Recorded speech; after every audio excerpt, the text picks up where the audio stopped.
Nesse vídeo nós vamos falar sobre a dor de contar para a família sobre o diagnóstico de câncer. Como comunicar o diagnóstico sem culpa?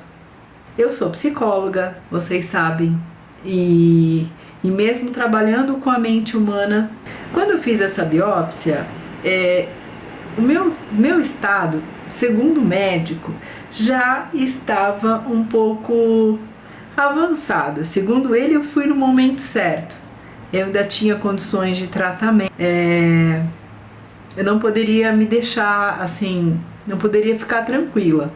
Então eu cheguei na hora certa aí na consulta.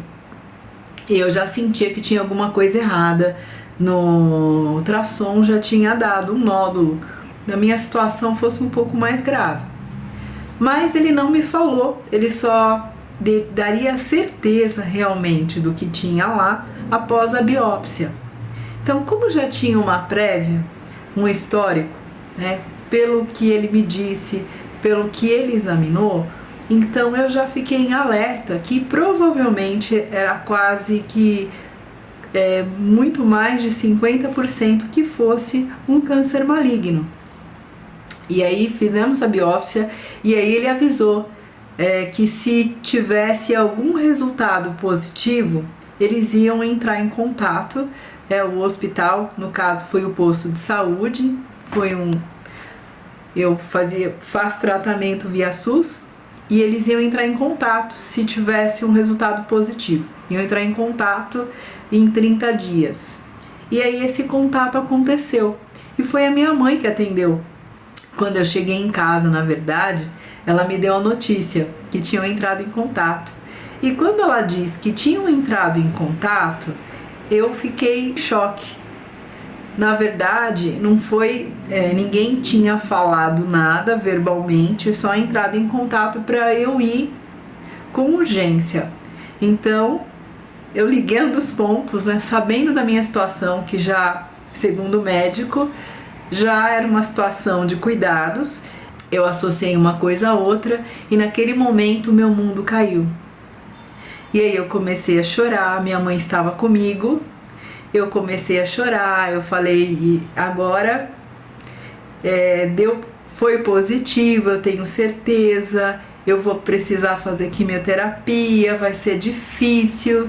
E eu desabei naquele momento diante da minha mãe, de 84 anos.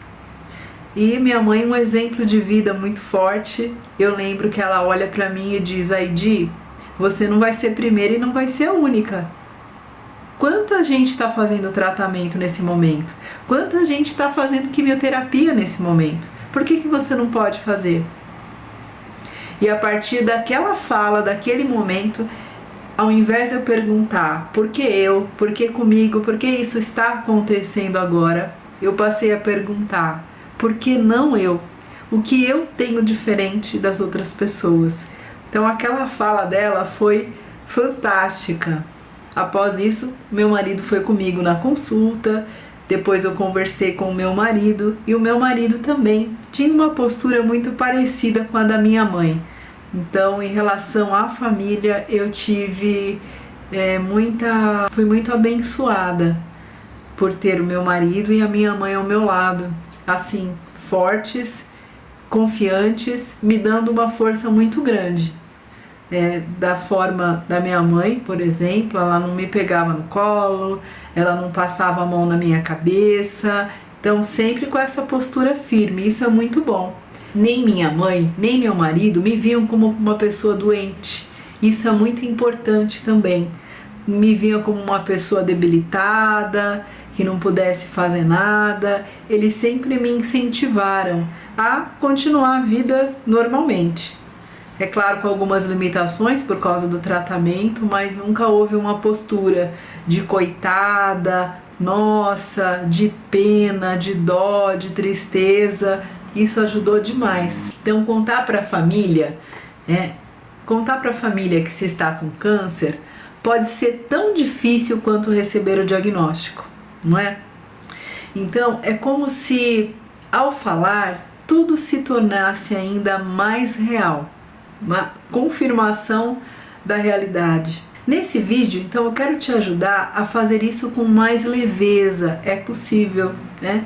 Consciência e, acima de tudo, respeito aos próprios limites emocionais.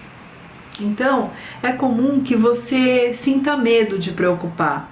Então, no caso de você ter filhos pequenos, por exemplo, não é culpa por dar uma notícia tão ruim. Ninguém gostaria tão impactante de saber, ou até vergonha de parecer frágil.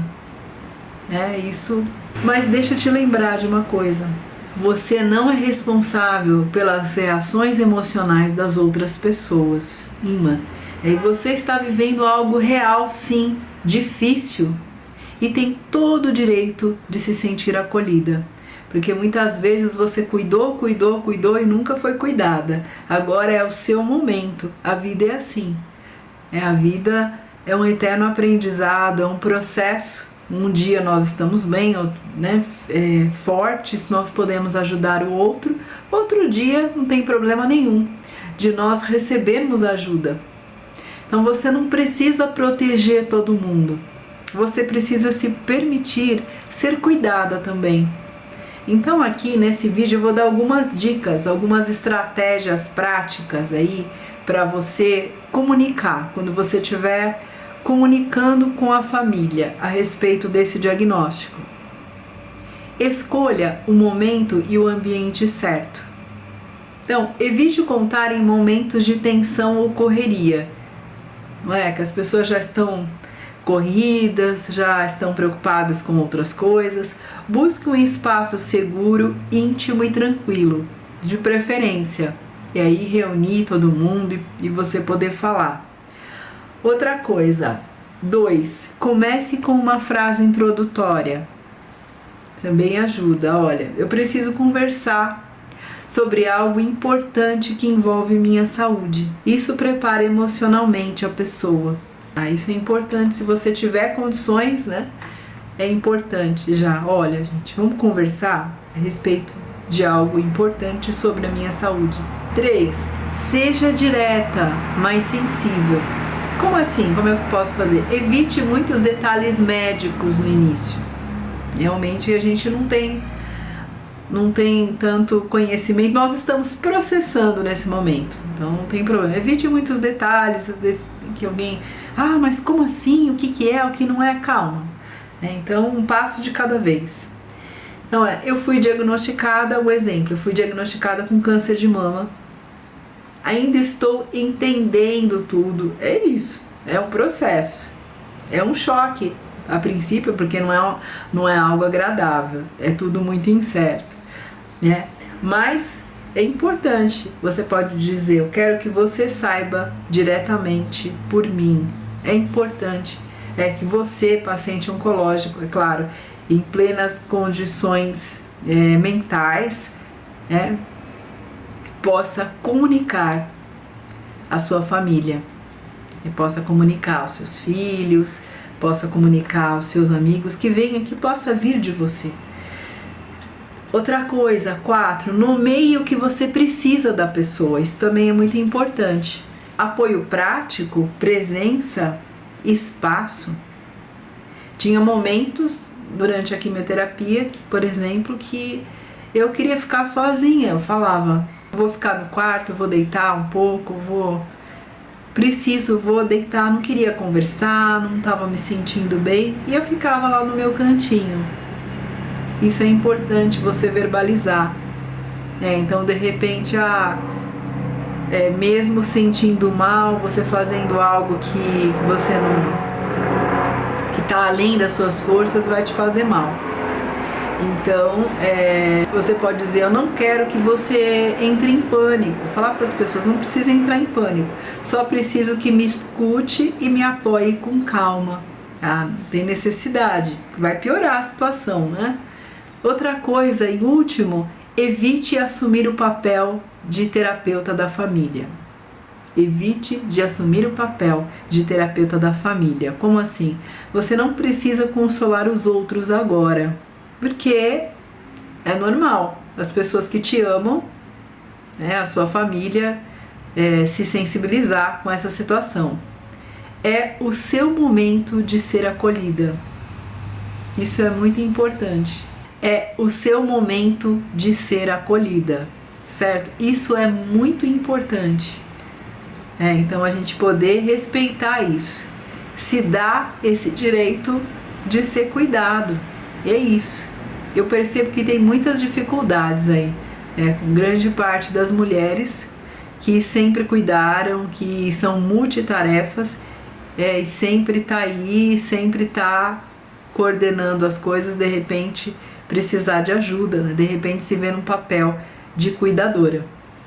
Ser cuidadora e de repente se vê no papel de cuidada. Mas é um eterno aprendizado, é um processo delicado e eu quero que você saiba que você não está sozinha nesse processo. E você não precisa estar sozinha. Continue por aqui, deixe aqui seus comentários. O exercício hoje que eu vou deixar para você, roteiro pessoal. Você vai escrever um roteiro pessoal para comunicar a notícia. Isso você pode fazer. Então você tá com impacto ainda e você pode pensar em como você pode comunicar, né? De repente, é claro que a família tá junto. Geralmente essa notícia, dificilmente a pessoa está só, mas geralmente está acompanhado de algum familiar, porque é um processo, o médico ele já não fala assim abertamente, geralmente a pessoa já está com alguns sintomas e a família, se a pessoa é casado ou solteiro, enfim, já é muito difícil estar só. Então esse processo geralmente é acompanhado. Quando o médico diz a notícia, ele sempre pede ou já pede para vir acompanhado de algum familiar, já é dito junto. Mas para o restante das pessoas, às vezes a pessoa trabalha num trabalho, para os amigos, para algum grupo que participa, então isso vale. Você fazer um roteirinho, isso serve também para os amigos, para o grupo que você participe, para poder comunicar essa notícia. Que possa ser da sua boca, assim, da forma que for, né, do jeito que for, e escrever isso, como que você pode, a partir dessas dicas, comunicar às pessoas que você gosta, que tem importância na sua vida, certo? Continue por aqui, deixa aqui seus comentários, qualquer dúvida que tiver, e nos vemos no próximo vídeo.